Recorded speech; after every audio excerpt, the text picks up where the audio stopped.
Good morning, everyone, and welcome back to another episode of More to Explore, where Mike and I get to hang out with all of you and keep you up to date with everything happening here at explore.org.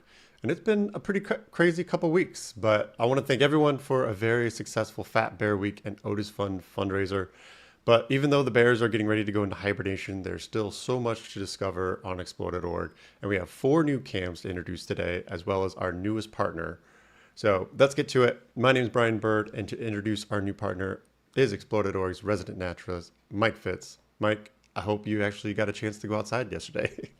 Yeah, I did. I had a nice long hard bike ride, so that was good for my mental well-being for sure. And good afternoon to everybody, no matter where you happen to be watching from around the world. If you're new to explore.org, welcome to the community, and of course, welcome back to all of our longtime viewers. We are the world's largest live nature cam network with about 190 live cameras around the world. If you have comments, questions for us during the program today, Brian and I will be looking for those, so drop those in the chats. We are looking at one of our newest webcam partners right now on explore.org. These cams showcase the special diversity of birds in southeastern Arizona. So we're looking at the Southeastern Arizona Bird Observatory cams, and they are a nonprofit organization dedicated to the conservation of birds of that area, their habitats, and the diversity of the species that share those habitats through research, monitoring, and public education. So we're happy to be partnering with them to provide a window into the lives at their Ash Canyon Sanctuary. So a couple of different cameras that you have the options of looking at. The hummingbird feeders seem to be especially busy at this time of the year as well. And I have limited experience exploring, the habitat in the region of southeastern Arizona. So to learn more about Ash Canyon, I spoke with Sherry Williamson and Tom Wood, who are directors and co-founders of the observatory. Here's our conversation. Sherry, Tom, so great to speak with you, and thanks for being here. Great to be here. Thank you. We're excited to be here and to be part of the family. So I've been checking out the webcams, and there's almost always something to see on them. And I've had a limited experience in southern Arizona and southeastern Arizona, but it is a true hotspot of diversity in North America. So I'm curious about that. Why is your area of North America such a hotspot of diversity? Well, we like to describe it as being like any other kind of real estate. It's location, location, location. We're at the crossroads of 2 great mountain ranges, the Rockies and the Sierra Madre Occidental of Mexico. We are at the meeting place of the 2 great deserts of the Southwest, the Chihuahuan Desert from the east and the Sonoran Desert from the west. And we also have a wide range of elevations here from 1,000 feet above sea level up to over 9,000 feet above sea level, and so many different habitats. We have desert habitats with the cactus and thorny plants, but we also have rivers and streams and lush mountain canyons shaded with sycamores and maples and oaks. So we're just in a very special place, that meeting place of so many different habitats and elevations and great ecosystems.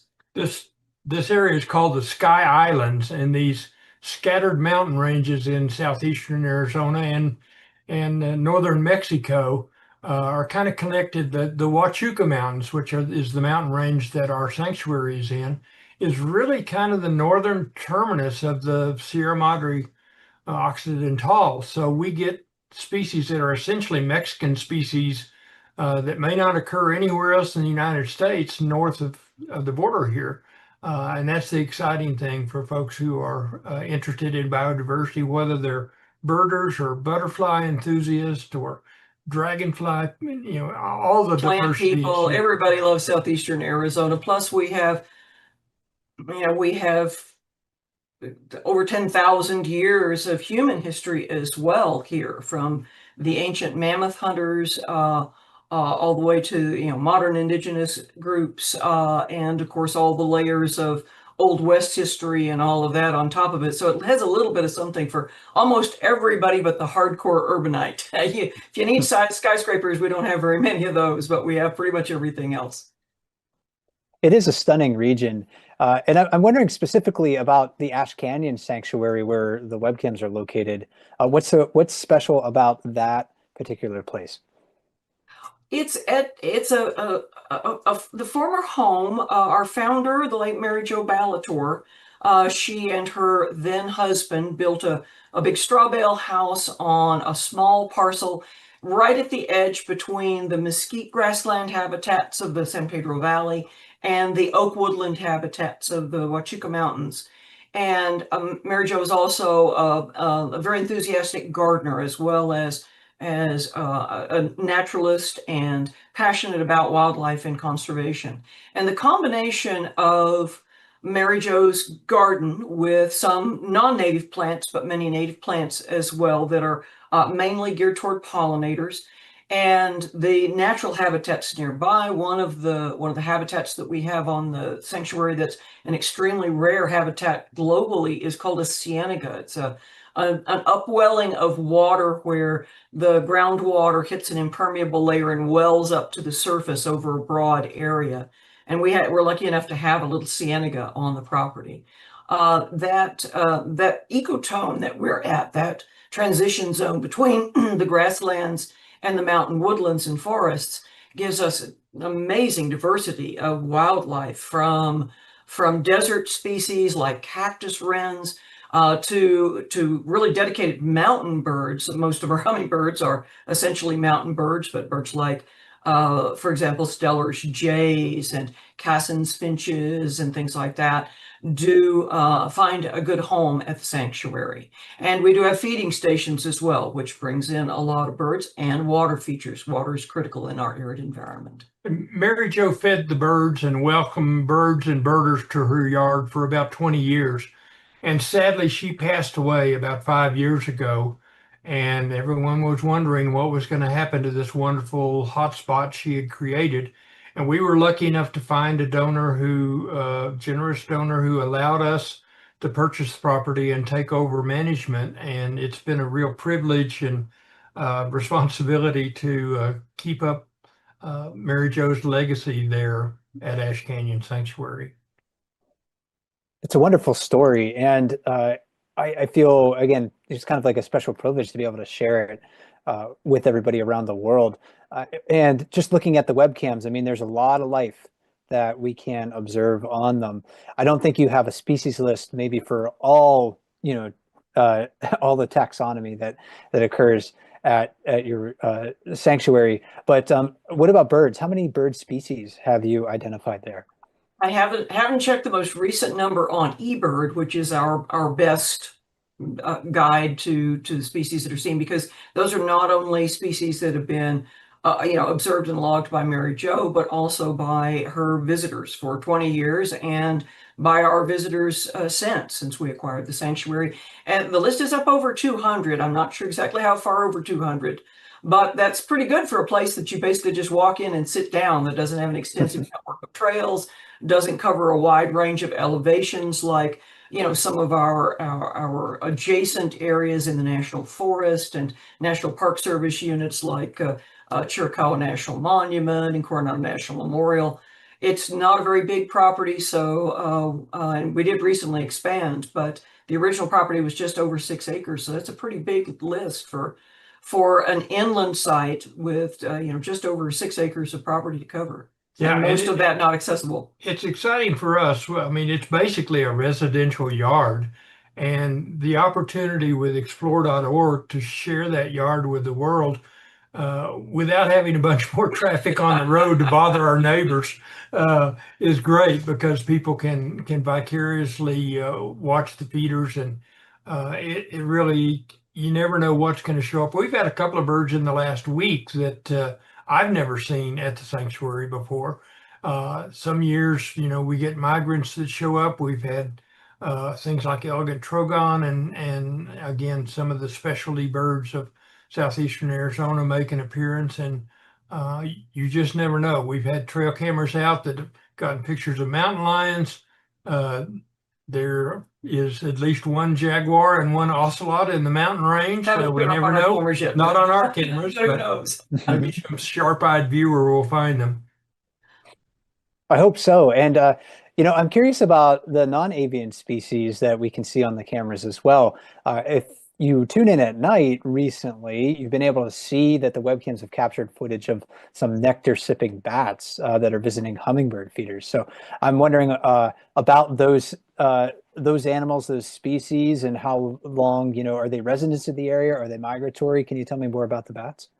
We are so lucky to have at least two, possibly three. We haven't confirmed the third species, but at least two species of nectar-sipping bats, which we like to call tequila bats because they are the primary pollinators of the agaves, the big spiky plants from which tequila is made. So if you like the occasional beverage that has a little tequila in it, a sunrise or a margarita, you got to thank a bat because they are the main pollinators of those wonderful plants. That are also very important ecologically as well. The two species that we have that do make it north of the Arizona border are the lesser long-nosed bat, which is Leptonicterus yerbabueni, and then the Mexican long-tongued bat, which is Chironicterus mexicana. And the Mexican long-tongued is actually the rarer of the two bats, in spite of the fact that the lesser long-nosed was on the endangered species list for a while until the endangered species list fortunately was able to fund some study of these bats, and thanks to the funding put toward their endangered species status, they were able to discover more colonies and determine that the population is in fact larger than we thought it was. These bats subsist mostly on the nectar of the agave plants and also the saguaros that bloom in the late spring, early summer. They also feed on the mushy red pulp of the saguaro fruits when they burst open on top of the plant in the middle of summer. So now they're kind of on their southward journey because they're going to spend their winters in Mexico. They are migratory like so many of our favorite birds are. This is a great time of year for us to kind of premiere on explore.org because there's activity day and night. Yeah. In another couple of weeks, the bats will move on south. There may be a few that hang around. And our hummingbirds, right now, there's quite a few hummingbirds, but they're going to be departing. But we're just starting to see our winter birds arriving. So it's a constantly changing cast of characters at the feeders. And I wanted to ask you about that too, we how can that see- changes. We can see collared peccary or javelina, the cow's race of white-tailed deer. Yeah, those are any time of year. At night, we've got raccoons. Three species of skunks visit the sanctuary at night. Some of our watchers have seen gray fox and gotten screenshots of gray fox, they're very secretive little guys. We rarely see them during the daylight hours, so that's pretty special. And we just really never know what sort of little critters are going to show up at our water features in particular. The water is what draws in the mammals primarily, although we do occasionally have the feeders knocked down by the raccoons. They do some acrobatics on our feeders some nights. So, and we've got two species of squirrels: the Arizona gray squirrel and rock squirrel. They're always there. I probably don't want to know how much of our birdseed budget goes into the belly of our squirrels. Yeah, very well fed squirrels. But hey, we're feeding the food chain from the bottom up, so that's good for the raptors and the bobcats and foxes and things like that. I even saw some footage of some leopard frogs at your water feature as well, and those are fairly rare, at least that species. We've got 5 endangered species on the sanctuary, and all of those are basically reintroduced in a program that allows private landowners to support endangered species by creating habitat for them and reintroducing them. Our leopard frogs are the Chiricahua leopard frog, which they are on the endangered species list. Pretty much if you're an animal that depends on permanent water in Arizona, really anywhere in the Southwest, you're imperiled. That's just the facts of climate change with our increasingly long and severe droughts. A lot of our stable water sources have dried up. So we have created a large permanent pond that supports our Chiricahua leopard frogs, 2 species of fish, the desert pupfish, and our Gila top minnows, which anybody who's raised guppies in an aquarium would probably recognize these little guys because they look very much like guppies. And then we also have endangered plants as well. We've got the Arizona eringo an endemic species, a very, very small population. Folks may be familiar with the Eringo plants from other parts of North America, but ours is a local endemic, and it's very, very, very rare because it's a marshland plant essentially. And then the Huachuca water umbel, tiny little inconspicuous plant that you would scarcely notice it. You'd probably just trample it, but it's found in only a few places in the world, here in southern Arizona, northern Mexico. So that we feel really honored to be entrusted with the care of 5 different endangered species, including our Chiricahua leopard frogs, who have been putting on quite a show lately on the cameras. The fish and plants are not going to be seen on camera, but the frogs are doing so well that every water feature we have on the property, and we have about a half dozen, because again, water is probably as critical or more critical than food in Arizona. And our frogs have colonized all of them at this point. They're everywhere.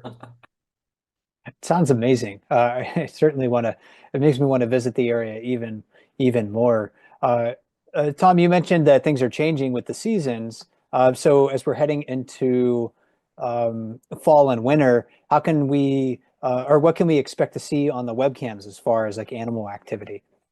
Well, there's about 20 species or more of, permanent residents are going to be there all the time. The Mexican jays and acorn woodpeckers, cactus wrens, and things like that we're seeing now will be there all along.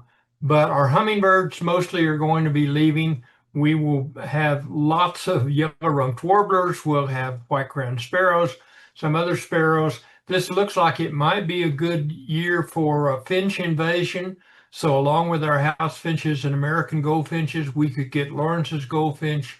We could get Cassin's finches. Might even be lucky enough to see red crossbills. So a lot of those northern finch species may erupt. So and the sapsuckers may come in. We've got permanent resident woodpeckers, but we occasionally get sapsuckers in the winter. We just never know what's gonna show up in the wintertime, but it is a changing cast of characters, as I said. And then beyond your physical sanctuary where we can watch the webcams, what other, conservation work is the observatory involved with? Well, this year, in fact, this weekend, we are winding down a 30-year hummingbird banding project on the San Pedro River. San Pedro River is about 10 miles from the sanctuary, and it is the last free-flowing river in the Southwest, and is public lands managed by the Bureau of Land Management, a really important migratory corridor. And we've been banding hummingbirds there for 30 years. Sherry is a renowned hummingbird expert. So we do hummingbird work there. We also take tours to hummingbird hotspots like Ecuador and Colombia and Peru. And we do tours and workshops here in Arizona as well. We do a lot of outreach and advocacy as well. Tom has been instrumental in getting a master naturalist program started here in southeastern Arizona. It stalled for a little while, but it's been taken to new levels by some new folks that are really believe in the master naturalist concept, and educating folks and getting people out there into the volunteer community. So we have some of the folks that have been through our master naturalist program volunteer at places like the sanctuary, the San Pedro House on the San Pedro River, Ramsey Canyon Preserve, places like that. And then one of my last questions for you is, how did you both get your start in working with wildlife and conservation? We were both raised in outdoor families, which is that's a tremendous blessing. There's a lot of folks that have not had that privilege. Both our families were hunting and fishing families, very traditional outdoor activities, but both of us realized rather quickly in our youth that just being outdoors and seeing wildlife was really enough. We didn't have to bring home fish for the frying pan or get that deer for a trophy head on the wall.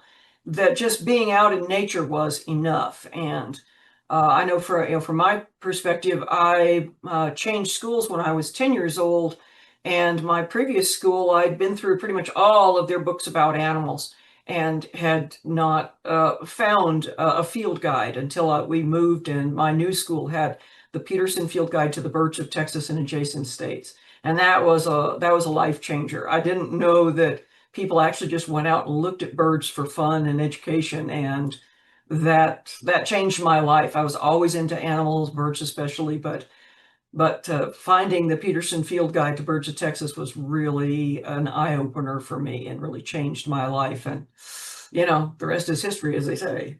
And I've always been interested in wildlife, and got a degree in wildlife biology and was lucky enough to find a job doing environmental education, originally for the Fort Worth school system, and then I became the director of the Fort Worth Nature Center in Texas and was there for a number of years. And then Sherry and I came out to Arizona to work for the Nature Conservancy at a preserve here. So I've been very fortunate to work in wildlife conservation and environmental education all my life. Love to hear it. And final question for the both of you is, where can people learn more about the Southeastern Arizona Bird Observatory, other than watching the webcams, of course? We have a website at sabo.org, and we're going to be adding some things to the website. One of the things that I want to add is just a page to identify the most commonly seen birds and other wildlife there, so people will be able to find out about that. But our website and then our Facebook page are probably the best ways to get information. Yeah, we are on Facebook, and you certainly it's good to find us there for folks that are using Facebook. Otherwise, our website is a good place to find us. But we love having folks connect with us on explore.org. It's really exciting to be able to share some of these things in real time with our viewers. I'm just thrilled. I mean, looking at explore.org, I see the bird feeders in Panama and in Costa Rica, but I think we're the only ones in North America, and that's pretty exciting for us. Yeah, it's a special place and a special opportunity for us to share, the observatory with the rest of the world. So we're glad to have you as part of the community, Tom and Sherry, and I want to thank you for your time today and talking more about your site. Great. Thank you so much for having us, Mike. Appreciate it. Thanks again to Sherry and Tom for sharing their time and expertise with us. The Ash Canyon cams are live right now on explode.org, so check them out if you want a chance at like a Lucifer hummingbird, for instance, which is pretty rare to see in the United States. That part of Arizona where they're located is maybe one of the few places where you can see them on a regular basis. According to eBird, that species was seen as recently as September 29 at the Ash Canyon Sanctuary. So there might still be a few hanging out in that area. Maybe we'll get a glimpse of them on the cameras. And then bats that they were talking about, they were at the hummingbird feeders overnight last night as well. So it's really neat to see. Got a couple real quick questions to answer about the sanctuary. KMB wrote in and asked, is there a map of the area? I'm not sure. We don't have one available that we can pull up. But go to their website, sabo.org, and look there. I'll be able to find their address and put that into Google Earth and be able to see kind of like the habitat. And Lori Lane wrote in, sounds wonderful to watch. How many cameras are there to view? Just 2 of them at the sanctuary right now. So we have the back porch and then the viewing area. So different opportunities to see different birds, different animals doing different things. If you want to see the bats, I think the back, or excuse me, the which one is it? The Ash Canyon Sanctuary one. Yes, sorry, I had to check my notes. That's the one where the bats have been seen, I think, most frequently. But the back porch cam also maybe bats there too, and that's the one we've been seeing frogs at. So a couple of different options for you there. Brian, we were talking with Tom and Sherry about how the Ash Canyon cams will attract a devoted audience of hardcore fans, and those people will become some of the most passionate and ardent stewards for Ash Canyon. I say that because each webcam on Exploded.org has this like dedicated group of people who stand up to protect the places that they watch through the webcams. And there's perhaps no better example of that than the Katmai National Park Bear Cam audience. No, of course not. And the last couple of weeks we've had Fat Bear Week, and congratulations again to 32 Chunk for taking this year's title. And of course, we have to talk about the Otis Fund. I believe record breaking amount of fundraising. Yes, yeah, it was well beyond any previous amount we've ever raised through the Otis Fund before. So, more than $437,000 donated during Fat Bear Week through our October 4 fundraising event. This is an amazing amount of support from our Bear Cam audience. Your generosity has been incredible. It's more money than the Otis Fund has ever raised before. Exploded.org also matched those donations. So in total, you helped raise more than $860,000 in donations. Wow. And that will directly support Katmai National Park. It's really amazing. I can't thank everybody enough. Even if you donated just a few dollars, I mean, it made a difference. So thank you once again. I'm on a side note, I am hosting a live chat on Wednesday at 5 p.m. Eastern, 2 p.m. Pacific time with Charlie Annenberg. So again, Wednesday, the October 8th. If you have questions for Charlie and I about the Bear Cam season, please submit them in advance through Ask Your Bear Cam question. You can ask a moderator for the link or look in the info panel below the live camera feed on any of the Bear Cam pages on Explore.org. So that's one of our upcoming sort of like Bear Cam, not Bear Cam live events, but coming up very soon. And then Brian, speaking of gift giving, the Gorilla Rehabilitation and Conservation Education Center is hosting a Giving Day for Apes on October 7. And this is a screenshot of their website right here. Grace cares for the rescued Growers gorillas that they have at their sanctuary and promotes the conservation of wild gorillas and their habitat by working with Congolese communities. Their staff at the Grace Sanctuary in the DRC is entirely Congolese, and they recently celebrated a milestone when they were able to rewild several gorillas from their sanctuary. Your support helps the Grace team work to ensure the survival of endangered gorillas. So if you can, please make a donation to Grace on October 7, and you can learn more at gracegorillas.org and givingdayforapes.org. Brian, it's a special experience for me to not only learn about different species and ecosystems through our webcams, but also about the organizations and people who are dedicated to the conservation and welfare of wild creatures. And we have the pleasure of introducing some new wolf cams to the Exploded.org community. I mean, I think these went live maybe just less than 2 hours ago. Yeah, it's scrambling a little bit to get this together, but these cams just went live on Exploded.org. Definitely check them out. We have a new partner, Mission Wolf. So we have Zeeb's Den and Shaman's Rock, 2 new cameras to check out. So these are captive wolves. Mission Wolf provides a sanctuary for unwanted captive-born wolves and wolf dogs. Since 1988, they have cared for more than 125 wolves and wolf dogs. And these are canines that were formerly part of the pet trade, can't live in the wild on their own. Mission Wolf emphasizes that wolves belong in the wild and not in our human homes. And they currently provide a home for more than 20 wolves and wolf dogs. An important part of their mission is to provide experiential education about wolves. And Brian, you had a chance to meet one of their ambassador animals in person earlier this year. What was that experience like? It was pretty incredible. It was pretty cool. I was at a conference and I was lucky enough to meet one of their ambassador wolf dogs, Nashira, and it was an experience where everybody was guided by Kent on how to behave, because it's all built on respect. It was definitely her program. You know, everybody was around for her. She definitely led how everything was going to go. But I was sitting on the ground, and I even came like face to face, and it was pretty incredible. And I don't know if I just had the good vibes, but or if it was just nap time. But she ended up sleeping practically in my lap until it was time to go. So I can attest firsthand how successful their ambassador program is, just because how inspired and impactful it was for me.